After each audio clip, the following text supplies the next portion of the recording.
Hi, I'm Simran Singh from Madhurya, and I welcome you to the Jhula Festival. Thank you for coming today. I invite our panelists here, experts from the field of architecture, who will share their inputs on why a Jhula in the house. How many of us would like to have a beautiful Jhula in the house? How many of you don't want it? Yeah. Thank you today, you have come, and I thank you for your time to the panelists and the guests here who have taken time from their valuable day-to-day activities and have come here. Thank you so much. So when I think of a Jhula, I think about so much of relaxment, I think about having a cup of tea and relaxing on a Jhula. And I was always wanting to know why a Jhula in the house. And I'm so happy that you all are here, and we will have inputs on what kind of Jhula we want in the house, when do we have the Jhula, and where to put it, what decor goes with it. So I'll be introducing our guests now. Leena Ji is here, who is the National Joint Honorable Secretary, the Indian Institute of Architects, and Chairperson, ASSOCHAM GEM, Karnataka Chapter.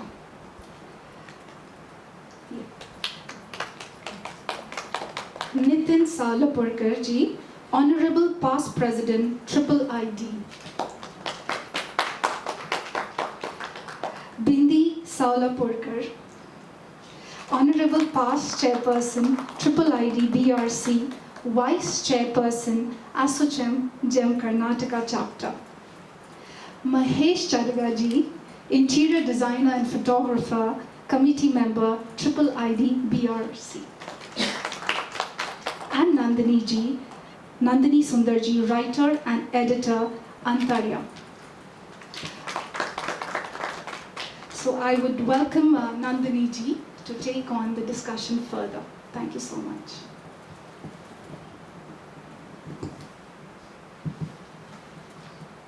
Yeah, thank you for all of you for coming over to participate in the panel discussion. When you look at all these old houses, any of the traditional houses, whether it's big or small, the first thing which you see, or maybe the most universal thing which you see, is a Jhula. You will see a big Jhula maybe in the formal living house, a formal living space, or you will see, maybe in the space which is overlooking the courtyard, or in the bedroom, in the small bedroom as a cradle for a child. Basically, you will never see a traditional home sans a Jhula. It's something which is like part and parcel of a traditional house, and it's also the seat of interaction. Essentially, you'll find that the head of the house is actually sitting there in the Jhula, welcoming the guests. It's like the seat of honor for him, sitting there and inviting the guests. And if you look at the internal spaces where the Jhula is, you'll find all the women and the children, playing around there. So again, they're bonding, they're playing, they're interacting. And even for the child, it starts with the Jhula. But let's look at the contemporary space. It's literally non-existent. Probably you will see it in a, maybe if you have a internal courtyard, you will see it. Or if you have a balcony or a garden, maybe you will see it. But it's not something universally, seen in a contemporary space. Now, having, observed that, my first question is to Leena Kumar. When you look at a Jhula, what kind of feelings it invokes you? What kind of reaction it elicits in you?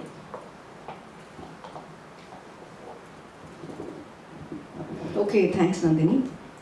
Well, I begin by saying that India is an ancient civilization, and over the years there have been some symbols that we have continuously cultivated, continuously dealt with, continuously associated with. So when I say some symbols, you would have, say, the lotus, and the lotus would denote purity. And we have you know, we have the swastika, we have the mandala, we have the rakshasas, you know, so before you go into a temple or to a palace. These are all symbols that denote a certain meaning, a certain idea that has come down through generations, through centuries, and these are symbols that have stuck on through all the invasions that have happened, all the changes that have happened, and they've survived. And just by virtue of their survival, it becomes almost a part of our DNA. So if you look at the jhula really, and if you say, what do I think about it when I see a jhula? It's really a symbol. You know, it's a symbolism that we as Indians have associated with. And if you think of it, it's not really an item of utility. It's much more than that. You know, a jhula perhaps I would say would denote romance, because love. You know, you would always see jhulas in a positive sense. They're people who are happy in it. They're people who are, you know, you see young couples in it, you see a mother and child in it. So it's always denotions, it's always symbols of love and of joy. Which is the reason perhaps that a jhula is so embodied with ornamentation. And ornamentation is part of a jhula. That's what distinguishes from a swing. And so if someone were to say a jhula, as an Indian we have all kinds of ideas in our minds. It's definitely not a swing. It's something else. It's a place that you would, you know, like Nandini said, it's a place that you would relax, that you would chat, and it's always positive energies. So that's what I would say, that the whole idea, you know, when someone says, do you want a jhula? It's, you know, it's almost saying, hello, do you want a place that will give out positive ideas? And do you want a place of beauty? That's the idea. Thank you, Leena.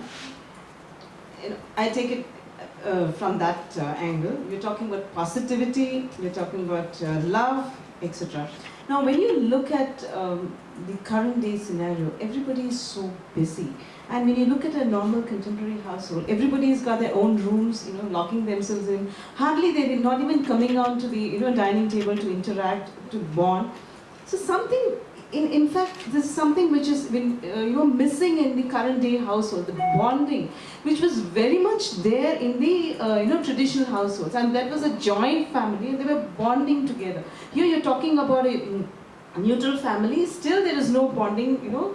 So, and if you really look at it, the jhulas turned out to be the center of this bonding. So my question is to Nitin Salapurkar, would you recommend, you know, having the jhula in this contemporary, you know, setup, so that it could sort of initiate this bonding, initiate this interaction, especially given the contemporary, you know, setup? Would that be the beginning of, you know, a whole lot of a different dimensional shift in our lifestyle where we get together and... Yeah, I think it's a very good question.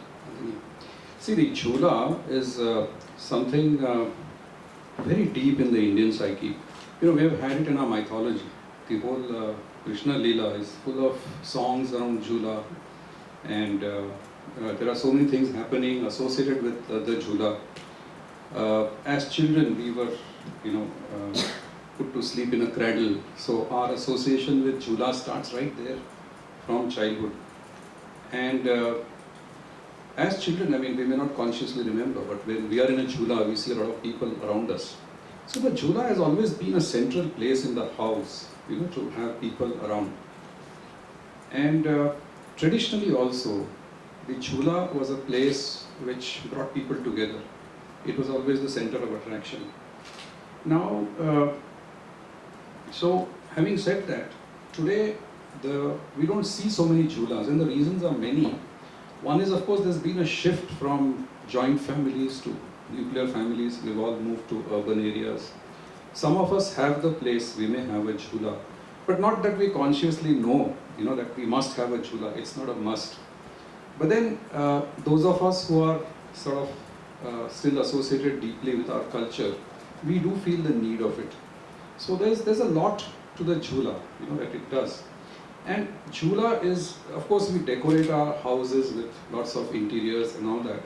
But but the Jhula is the only, if I may say, a piece of furniture that's got a kinesthetic dimension to it.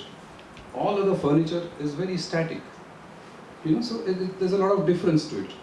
And knowing from where the Jhula is originated, right from our culture, we all like to have it. And it's not as simple as that you have a Jhula in house and you never use it. It sort of has an impact on your living automatically. That's something very, what should I say, a very spiritual character of the Jhula. That if you have a Jhula and you sit, you start thinking, people come around you. And the Indian Jhula has never been never for a single person. The rocking chair has been for a single person, but never the Jhula. The Jhula has always had at least 2 seats, maybe more. And so I think if you have a Jhula in the house, and if you're sitting on it alone, chances are members of the family will come around you. Somebody will sit with you or try to talk with you. And you get into a very relaxed mode. That's what the Jhula automatically does to you. So I think it's a very good idea if we can have Jhulas, And we do try to have, those of us who have very little space in the house, we go for a single chair Jhula in the balcony. And where the houses are so small that there's no place for a Jhula, what do? We at least make sure that our Sri Krishna is sitting on a small Jhula, in the puja room. So that's how we associate ourselves with Jhula. It's deep in the Indian psyche. So I think it's a very unifying symbol of Indian culture, of interiors. And with a Jhula around, you can't possibly have a disarray in the house because it automatically becomes the center of attraction, a focal point of the entire house. So I think a Jhula could be a very good starting point for reviving this Indian culture and bringing about bonding among family members or even, in communities and things like that. Thank you, Nitin. As Nitin rightly said, talking about the place of Jhulas, when you look at, again, going back to the traditional thing, the child would be put in a cradle. But do we see a contemporary house where a child is being put in a cradle anymore? I mean, I don't see that. It's more of a bed, right? A small baby cot for the child. And again, as you rightly said, yes, it didn't stop just at the child, right? Even when you're old, you will be sitting in the Jhula. Till you're old and feeble, till you can't get onto the Jhula, you were sort of, frequenting that, using that. So, and as Nitin said, it should be a part of the thing. So, my question is to Bindi Solapurkar. How do we bring this into a contemporary household? How do we bring this make it an integral part of every contemporary household?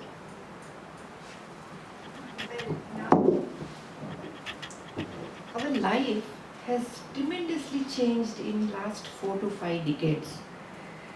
So our main problem, apart now, because now Jhula is not in a part of our presently not in part of our not culture, but we are not using it.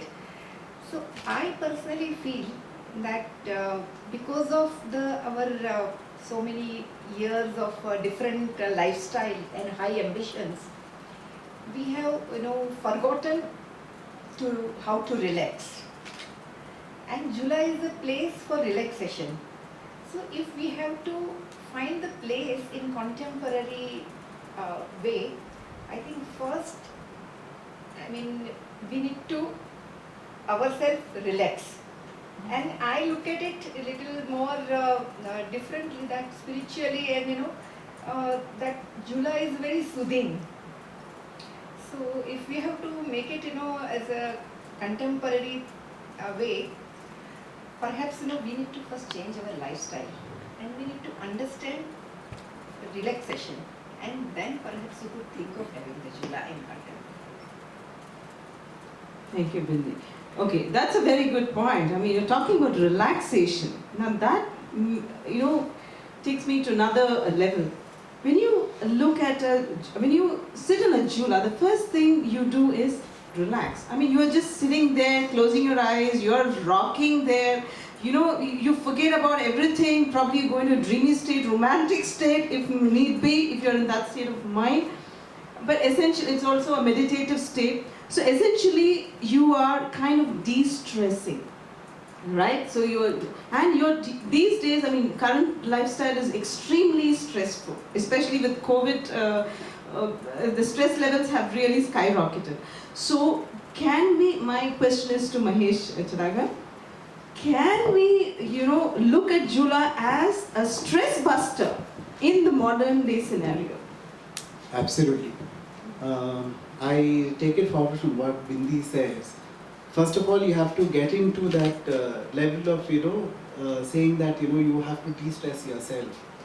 Everybody is so busy these days in their lifestyle, if you look at a software engineer, he's working till late night, no time limit, no time frames.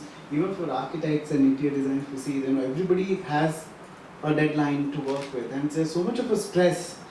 First, you have to de-stress yourself and come to that level and say that, okay, I'm going to make time for myself, I'm going to relax. You have to get into that relaxation mode. I don't know, I mean, now that we are in AOL, maybe many of them are into meditation here and doing satsang and things like that. But if you come out of AOL and if you see, AOL is just maybe like 2%, 3% of the population. But if you see outside, people, if they want to de-stress themselves, they just hop into pubs. That is the relaxation. The weekend comes, they want to step out, they want to go to a mall, they want to go to, a pub, or they want to go to a resort, a weekend resort. They're not de-stressing themselves at all. They're not even coming down to that level to say that, I want to relax. They want to just enjoy, because they know they're sitting all the time in front of the system. They just want to go out. That is their relaxation. But getting on to the Jula and, sitting onto it and just swaying, that itself is a different, experience by itself. Because I've been, seeing the Jula from when I was young, because I was born in the Malnad region, and we had the privilege having large houses with courtyard and courtyards, and every house used to have a Jula. If not a very fancy Jula, you would, just have just the wooden planks tied with a rope, and people used to relax on that. I have seen my grandfather, getting onto the Jula for his afternoon nap, or maybe late evening. And he was very strict. And anybody wants to, speak to the grandpa, we'd go and talk to him only when he's on a Jula.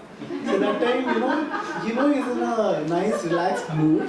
And, when you told me about this Jula festival, what should I talk? Immediately what stuck to me was my grandfather. Everybody used to go to speak to him only when he's on a Jula, ask him something favorable, talk to him when he is on a Jula. That is a kind of, I think, relaxation, or your, the mind, how it changes when you're in a Jula. But it's very sad these days, there is no time for people to relax.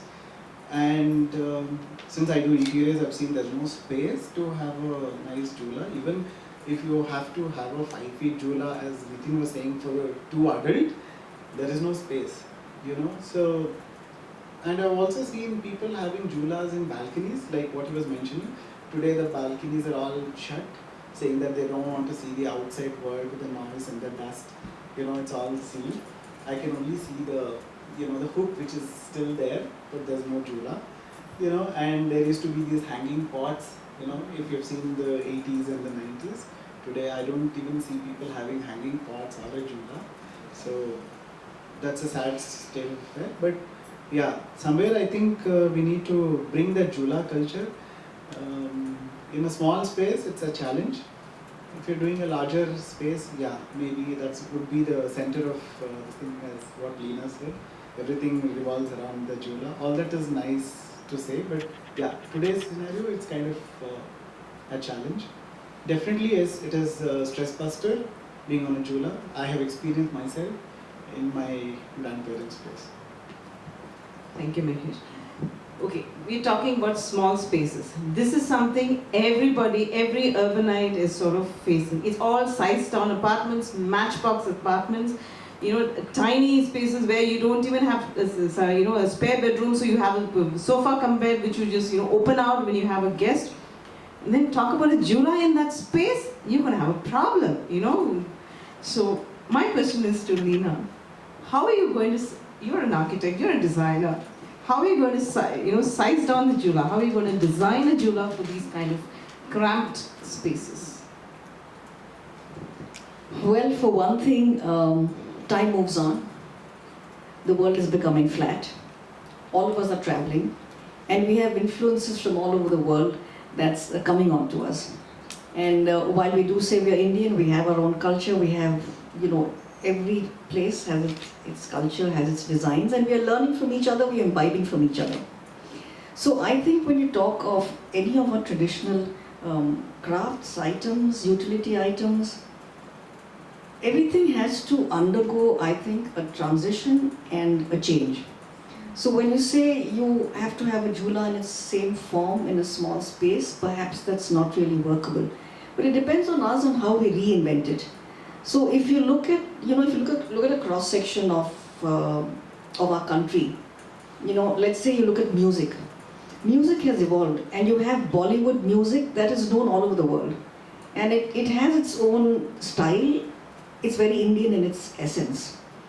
You have art, you have artists that have evolved, they've developed their own way of painting, their own way of, expressions, colors, which is an important part of our Indian psyche or our Indian culture or our Indian, that's what we like, that's who we are. But somehow, in the built form, if you look at architecture or perhaps, to a large extent, maybe even interiors, we haven't really been able to evolve from what has been our past. So the past becomes the present becomes the future. So when you say you want something that's Indian, either we copy it or we're just not able to move forward from it in architecture. So when you look at the Jula really, you're looking at tighter spaces. I think it needs to evolve, it needs to change. It doesn't have to be a piece that swings because there's no place for movement, but it could still have the central idea of it as to why is it such a space that people can relax in.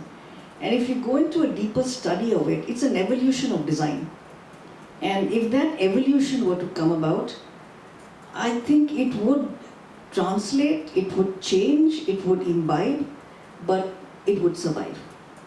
And somehow I think that the whole idea of a Jula will survive because, even as an architect, when you're designing buildings and you have clients coming to you, you don't have to prompt them to ask for a Jula. Most of them say I'd like a Jula.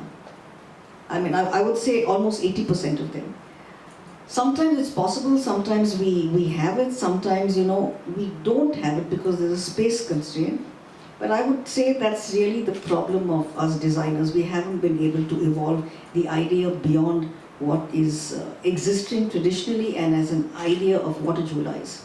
But I think that will happen. And if we have to call ourselves designers, then that's all part of our job. Really it is. So if we do our job well, it will survive. If we don't, then I think we will do our job well. I think we're pretty good designers and architects. Thanks, Leena. Since 80% of the people are quite happy to have a Jula, now let's put aside the space constraint. Let's say we have the space. My question is to Bindi, how would you design for a formal space, in incorporating this formal space? Because let's say the formal space is a contemporary decor. Leena was talking about evolving the design, etc. Now, would you sort of design it as a traditional piece? Would it be like an accent piece, or would it be something where you invented, something evolved? How would you design, Jula for a formal space? Yes, actually, whether formal place or informal place, if we have to have whether a Jula, traditional Jula, or it is a it's an evolved Jula, what Leena is saying, we come up with some design and we put it. But this I was previously also telling that, it is, life has become so hectic, that there is so much stress around. So it is a reminder, if to have a Jula in a formal place, that you need to relax. And that way I feel that whether small space or like what he's saying 5 feet space or whatever it is, it's a jula. Even if it is a single jula piece, I feel it is a big stress buster. So in a contemporary place, the movement is which makes your body and mind work differently, which is a necessity of that. Thank you, Bindi. This is for Nitin. Now, supposing we have a jula in the formal space as a traditional, a proper traditional piece. Maybe it serves as an accent piece. Now, if you're really looking at the artisans, and I was just talking to Bharati, she was talking about how our arts and crafts are, dying, and this is something as designers you're also aware. Maybe down the line, maybe a decade down, there are so many of the skills will be lost because they passed down generations, and unless there's a market, they're not going to be there, doing what their forefathers did, or the fathers did, or grandfathers did, etc. So, and we have a Prime Minister talking about Atmanirbhar, we're talking about being vocal, about local. Now, having the jula is definitely a traditional item, whether you do it in a contemporary manner or however you want. It's a traditional thing. And supposing you do have it as a traditional piece, now would that prompt, because they would like to sort of support it with a couple of other arts and crafts of Indian origin, Indian arts and crafts. So would that prompt, a market for that? Would it open up an avenue for, for Indian artisans to, start expanding their market, or looking at a market where it's even non-existent? Would this be something where we can? Is this one way we can save our artisans? Yeah. So I think yes. We do need to, as architects, designers, as a fraternity of people who are with art or promoting art, I think it's our responsibility to see that the arts, what we have, and we have such a rich tradition of art, that we should not fail them. We should promote them. But we should promote them is a statement. How do you actually put that idea into being? How do you sort of put that idea into momentum? So I think what's very necessary with the arts and crafts is that it's not just the word of mouth or the advertising that helps to promote Indian crafts and artisans and craftsmen. But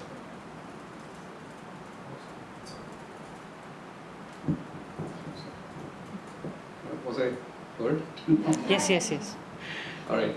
So I think it's not enough to just promote by word of mouth, but I think as designers, we have to explain to people our relationship of living and life with the arts and crafts. For example, since we're talking of the jula today, let's take the jula. It is so deep in our Indian psyche that we have built a relationship with the jula which is there in our subconscious mind, but we don't realize it, we don't recognize it. So, and also, I think if you take it in the sense of marketing, jula as an art, they say that facts tell, but stories sell. So if you recognize the story behind the jula, it will make it much more interesting for anyone to buy that idea out, and it will get promoted. For example, if you really try to explore your relationship with the jula, you realize that even in Indian literature, the jula has been highly personified. So the jula has been like a member of the family. So when you put a jula in the garden, then the jula is a friend of the family. And when the jula is in the living room, it's a member of your family. And that's how normally the head of the family always sat on the jula. So that's a personification of the jula, and you're building really a story around it. It tells somebody that why you must have a jula. So you're really recreating and waking up that innate consciousness about what's the importance of a jula. So if you're able to activate this idea in the minds of people, and I think as designers we should take it up as we take it up to promote arts. But what's happening is that much of the arts and crafts are today being promoted only by making the designers conscious. But yes, I tell my client, why don't you put up a piece of art over there, and then some piece of art gets sold. But that's still very minimalistic. I think if it has to wake up like an idea, then there has to be a lot of the cultural relationships of a particular art has to be told. You know, for example, today, let's say you have a small house and you don't have place for a lofty puja room. So what do? You don't stop doing puja. You build a little cabinet and you still put the God there, because the idea is there that you must have God. You know, you've already built your relationship with God, and that is the reason you want to have the God in the house. And then when you have more space, you want to build a big puja room. You have more money, you want to decorate it. So why does this happen? It's because the idea of God is already with you. There's already a relationship built. So I think what we need to educate and tell people is or really wake up in their minds, is the relationship that people have with the art, you know, which is not seen. I mean, let us say the contemporary art from the West is sort of taking everything over. You have new materials and quick fix materials and materials which sort of look very flashy, and then that becomes the norm and the art is all left behind. We can't sell art for art's sake. It's only with artists. If I'm an artist, yes, I understand the meaning of art for art's sake. But if I want you to buy art, you know, in my mind, the intention is to promote the artisans. But then I have to do it in a very subtle way and in a very honest way. I have to make you understand that, look, you have forgotten your relationship, or we have forgotten our relationship with arts and the local arts. It doesn't have to be some art from, you know, some village in Australia. It has to be local art, what's around me. So this is something that the Jhula can do, I think, very powerfully. I mean, because the Jhula is a very powerful symbol, like Leena also said. And it's easy to build a story around it because you feel it immediately. You know, a piece of art that just hangs on the wall, you can't sell it much, but this is something that you live with, you know, and it's such an innate, intricate part of our culture. So I think this could be a very good trigger, so to say, if you can build a story around it and tell somebody to have a Jhula and he really enjoys it. And then it's easier from that point to, in a similar way, to promote arts and crafts. That's right. Thank you, Nitin. Now, this takes me to another question. This is for Mahesh Chadaga. What kind of trends currently prevail wherever Jhula is being incorporated currently in the contemporary scene, whether it's a balcony or whether it's the internal spaces? What kind of trends, can you just throw light upon that? See, we generally design very tight spaces, mostly apartment interiors and things like that. We get very few requests to have a Jhula in a living space or in a balcony. These days, even if you look at the balcony, they have French balconies. This is a new trend which has come up in Bangalore. There's a French balcony. It is just that you can go and stand in the balcony and overlook the thing. But you don't even have a space to even put up a chair.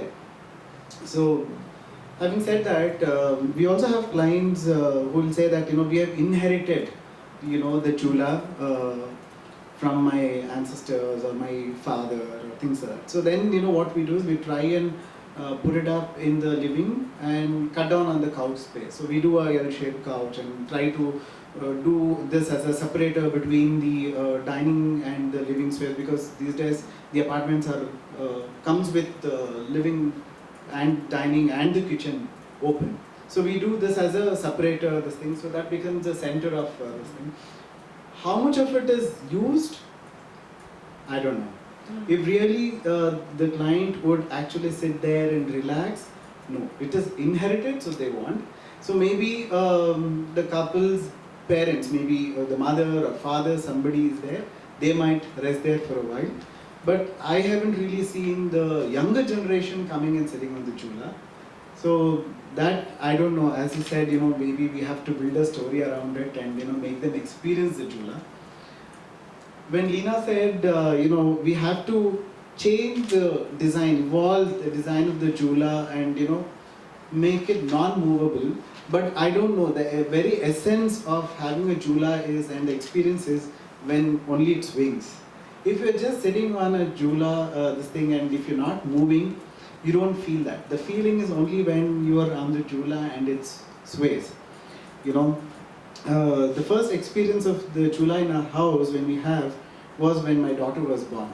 So the 11th day, they will put the child in the Jula, in the cradle, and from that day onwards, every time they sleep is only on the Jula. I think even that also is being forgotten these days. As you said, they get a baby bed and they put the baby in that, saying that when it sways, the child might come out and have a fall. But even in the ancient days, children used to sleep on it for many months. But anyway, so this is one way of doing the Jula as a separator between the living and the dining. And if you have very tight spaces, these days you get these basket swings. You can have some cushion over the basket swing and put it in one corner of the house or the living room or the balconies, and you can do that. You also get bubble swings. You don't have to, fix it to the ceiling. It can be in one corner of the house. You can move it around. But having said that, you really don't get the essence of the traditional Jula. But the only thing is you can have a swing, and these are not made locally. These are probably the Chinese imports or I don't know from wherever. But yeah, to have a traditional this thing, since I only do tight spaces and this thing, so this is what I suggest to my clients if they're really looking at swing, right? So we don't even say Jula, it is like swing. In Kannada we used to say Tottilu, so many of them don't even know. Probably even my kids don't know it is called Tottilu. So, so I think as Nitin said, we have to build a story around it, and we as designers, we have to try and promote and how much of it will be taken by the client these days, we don't know. So I think it has to start from there, making a story around it and trying to say the experience is different in a Jula, it is not like a swing. So you can't compare a swing and a Jula, both are different. Thank you. Now, there is also, like, supposing it's not something flow-based Jula. If you're going to be hanging it, earlier the houses came with those hooks, and then you were able to hang it. But now you don't have that sort of a thing. So, if we want to have a traditional Jula, this is for Nina, do we have to sort of, plan ahead in order to have that sort of, is there a weight thing? I mean, what is the structural component which you need to address? Well, today in apartments, they've already come pre-designed. And in retrospect, if you want to fix a Jula, it's easy to fix it on a beam, but perhaps that doesn't suit the interior layout. In which case, you've got to hang it on a slab. And if you have to do that, then you really have to find out what the slab is designed for. Firstly, whether the slab can take the load, because a Jula does have a certain load factor to it. And depending on what the structural design is, then perhaps you've got to choose your Jula. So what material, what weight, how big, the size. So it's important that you find out first what the slab is ready to take. And if it's not designed to take it, you can't have it at all. I mean, ideally, of course, you should pre-plan it, but in an apartment, you can't, it's difficult to do that. Because, normally you don't book an apartment so much in advance. So there are restrictions in that case. But then that's life, right? That's how you evolve. You always have restrictions, and then you always have a problem, and then you find a solution. So if you look at our country, it's a great place to be in, because there's so many problems, and imagine the number of solutions we can find. It's tremendous. solution here, the Yeah, you have floor-based. It's quite exciting, really. I have to add on to this. We had a similar issue when you said, how do you suspend in an apartment? So this client had this ancestral one which was quite heavy. So one option was to cut open the roof and fix the hook to the reinforcement inside. But later on we found out there is a company called Hilti which makes these anchor bolts which are quite sturdy, which take loads up to 500 kgs. So there is a solution now, so that you can fix your Jula where you want. Yeah, but then if it is a traditional construction, it is okay. But these days there are pre-fab construction which is happening in the apartments, I doubt if you can do that as well in the prefab. Yeah. Actually, it's not the board, it's the slab.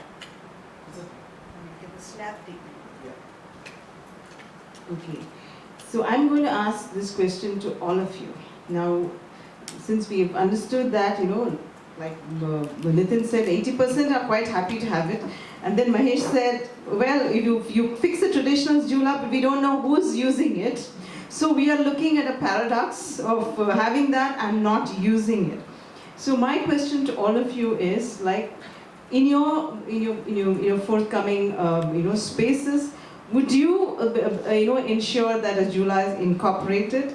And if so, how would you do it? How would you work around the mindset of your clients? It's meant for all of you. Okay, for one thing, changing mindsets is a big topic of research today. And there are lots of master's degree and PhDs being done on changing mindset and nudging people. So the other thing is, when I was younger and I used to go to some conferences, I would always wonder, what's the point in all this? The other thing is, when you look at this whole thing as a science, it can also be very manipulative.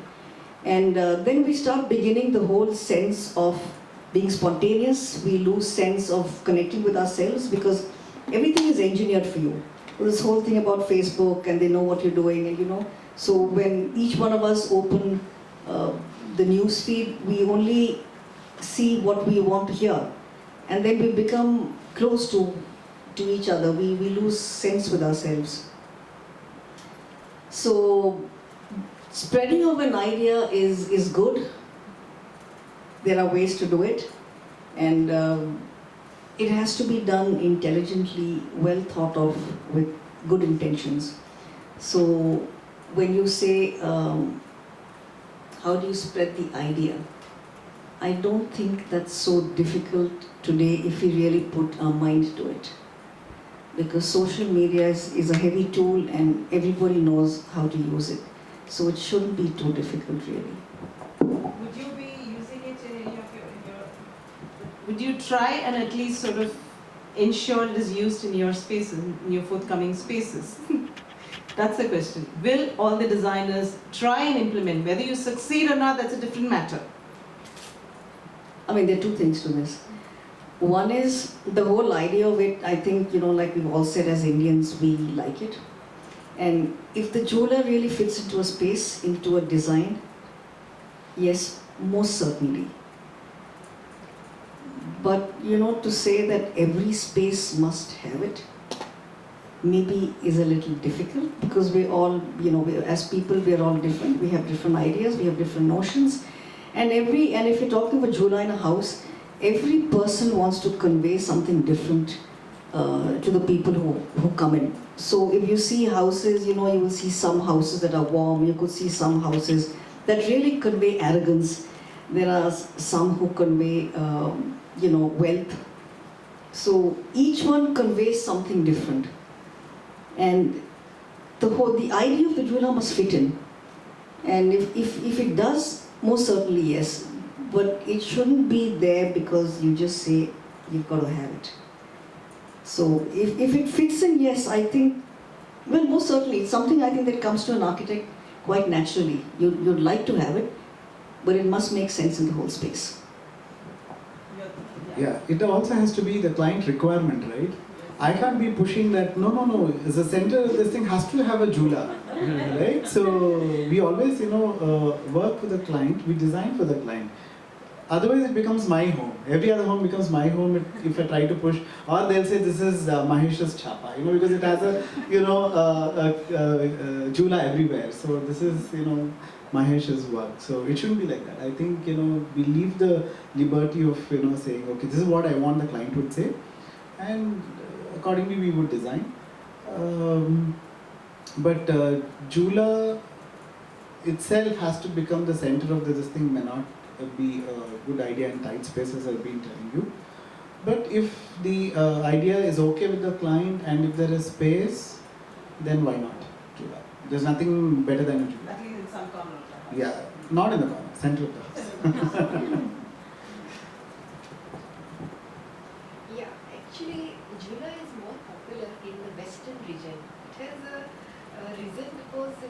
weather of that state particular, and that's how it is.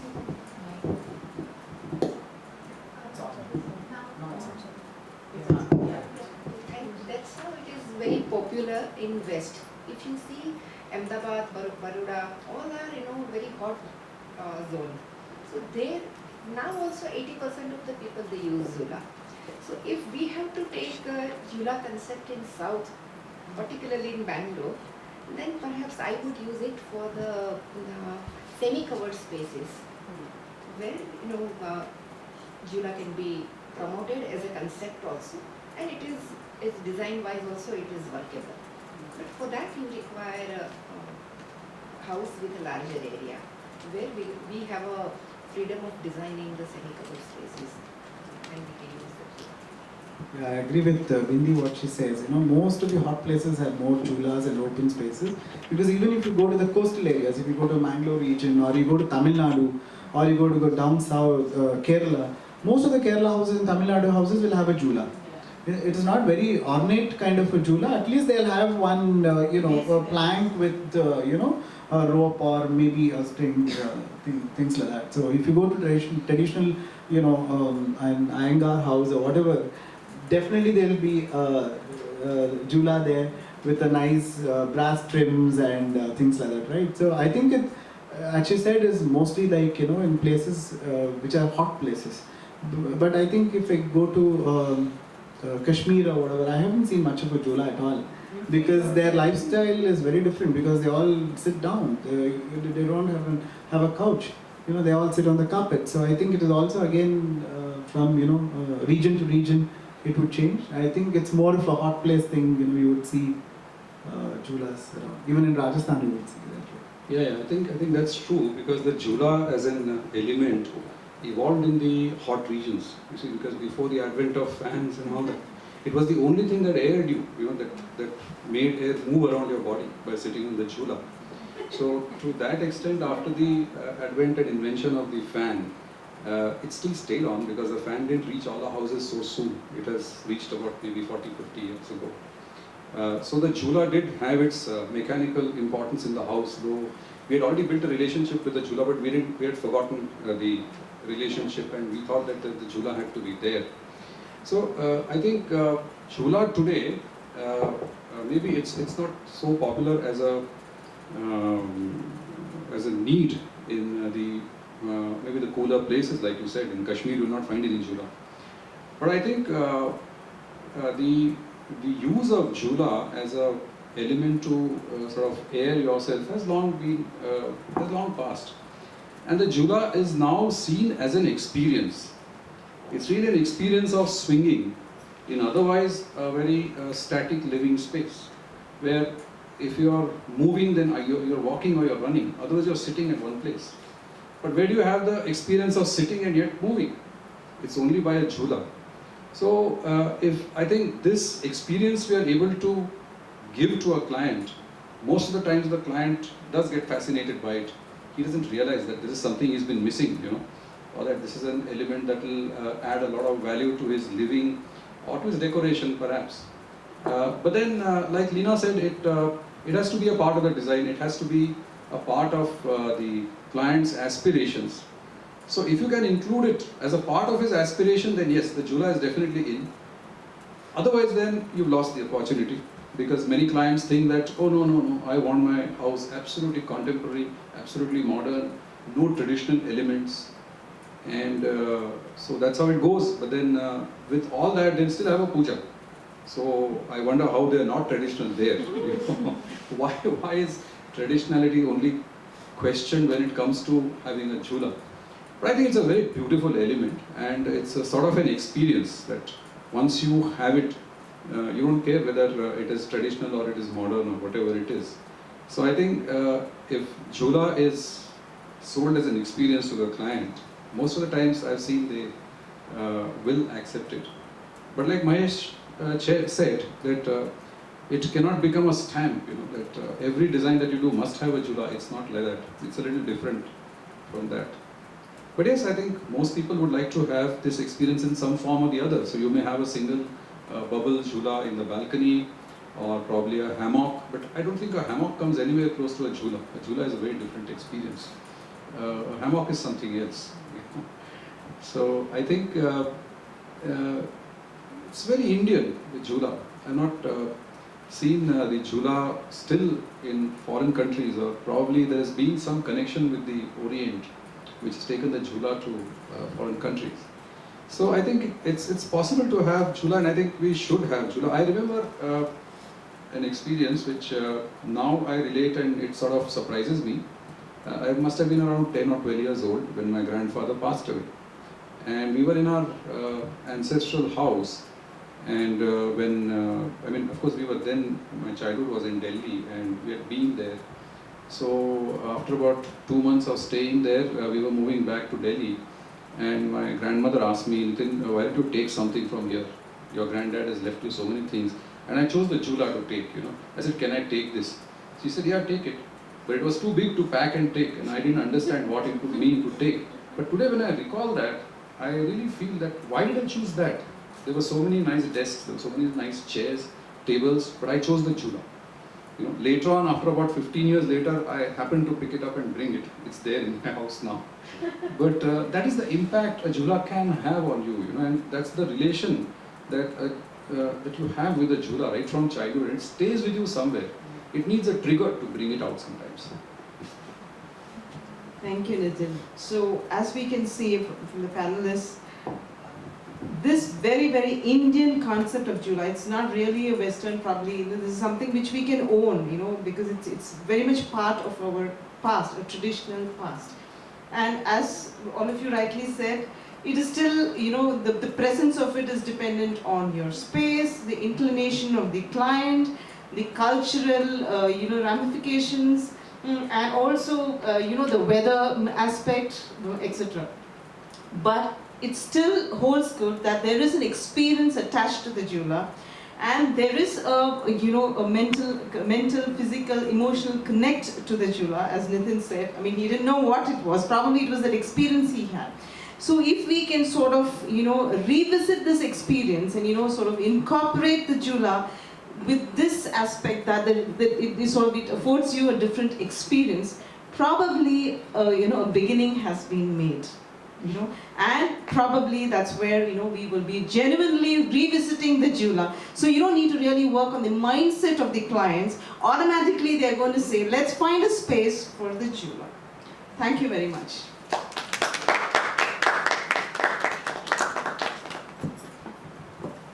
Thank you so much, all of you. Thank you so much. It's been wonderful. Just a small question before we end the day.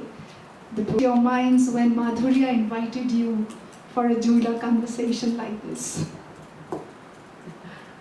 To all of you.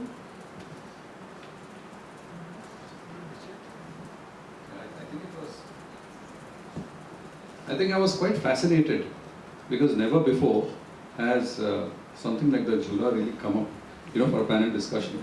It's been issues of the environment and climate control or sustainability and things like that. But such a simple thing as a jhula, and it's not that simple as we see it, you know. We see our connection with it very deep. So I felt that the subject was really relevant, and I was quite fascinated. Thank you for having me over. Well, the first thing that came to my mind was symbolism. And I thought, okay, as Indians, we all connect with symbolism. And what struck me was what the jhula symbolizes, and that we're really talking about symbolism, and the jhula is only one aspect of it. But the whole idea is the Indian and symbolism. That's what I thought.